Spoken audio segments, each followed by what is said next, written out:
Titlagarh block सुडा panchayat एवं दुर्नीतिर केन्द्रस्थल पलटिछे।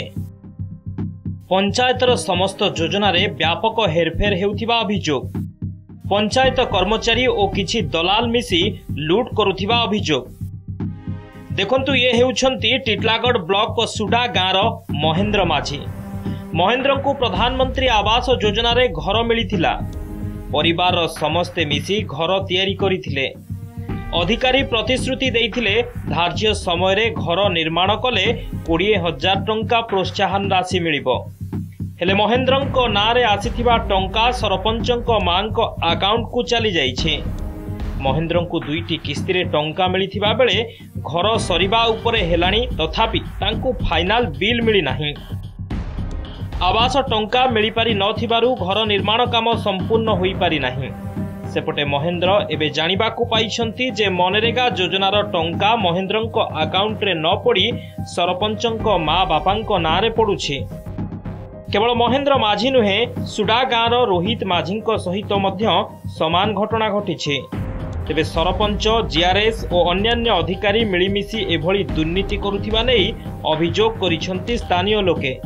प्लस्तर भीतर बाहर सब अच्छे आज्ञा तापर दादर क्वार्टर आज्ञा पान सब नर्दी होइछे घर के।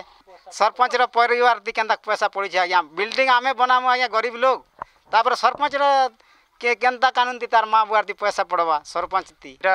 हमर आमे बनेथिलु और हमर जेतकी लोग बाक सब मुई भी लोगे थिली परिवार सब करिथिलु। होय जल्दी पैसा एटा एनर्जीएस एटा फ्री बिल पेमु बोली करी 3 मास एटा करथिलु आमे फाइनल। होय आपण माने एटा साहाय्य करन आज्ञा। हमर जन जीआरएस अछन से मान के कहला परे जो जान न पड़ी से मान के मागी जो बोली कर कहछन।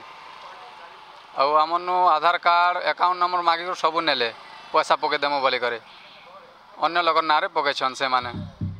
केवल आवास योजना कि मनरेगा योजना नुहे, एभली अनेक योजना रे पंचायत कर्मचारी मिलिमिशि लक्षाधिक टंका आत्मसात करुथिबा अभियोग होइछे। सुडा पंचायतर विभिन्न गाँव रे गत ग्रीष्म ऋतु रे जलछत्र करा जाइथिला। पंचायत तरफरु एही जलछत्र रे काम करुथिबा मजूरियांकु दैनिक सर्वनिम्न पारिश्रमिक दर चेक माध्यम रे देबा कथा। हेले मजूरियांकु 30,000 टंका स्थान रे मात्र 15,000 टंका नगद आकार रे देई 30,000 टंका लेखि दस्तखत निया जाइथिबा अभियोग होइछे।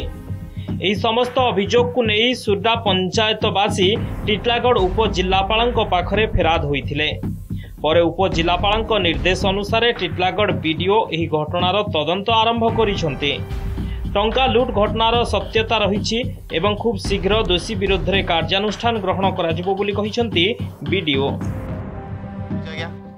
कोनोसी मेंबर मीटिंग रो कथा नै जानबार, सरपंच जीआरएस यू 3 लोग मिसिक ताकर राजनीति को चलेछन। जहाँ पैसा पतर पाइले ताकर हिसाब से माने काम करके उड़े दउछन। और एनआरजीएस कथा कहबा गले तिलोतमा माझी रो एनआरजीएस पैसा बासंती सुना और विद्याधर सुना नारे पड़ुचे। इटा भारी दुखर कथा आज्ञा। से माने सरपंच रो बुआ मा इटा भारी दुखर कथा। इटार लगी आगे तदन केंदा हबा सेति लगी आपण मान के हम अनुरोध करछु। जदि सेमिति थिबो आमे पुणी ताकू इनक्वारी करिवु जे को बेनिफिशियरी रो किए काम करछि ता डिटेल तार जदि कंप्लेन अभियोगटा आसिले स्पेसिफिक आमे कले जणा पड़िबो। जहाँ अभियोग होइतला सेही अनुसार 3 जनकर एनआरजी जोटा टुवर्ड्स तांकर प्रधानमंत्री आवास योजना को आसला सेटा हम वेरीफाई करछि और रिपोर्ट मध्य देछि। सुडा पंचायतर सरपंच और अन्यान्य कर्मचारी माने दियो खाई खटुली खाई सारलेनी। तुरंत दुर्नीति उपरु पर्दा हटाई अभियुक्तଙ୍କ विरोध रे कठोर कार्यानुष्ठान ग्रहण करिबाकू दाबी करिसंती पंचायतवासी। टीटलागढ़ मानस रंजन महांती रिपोर्ट, नंदीघोष टीवी।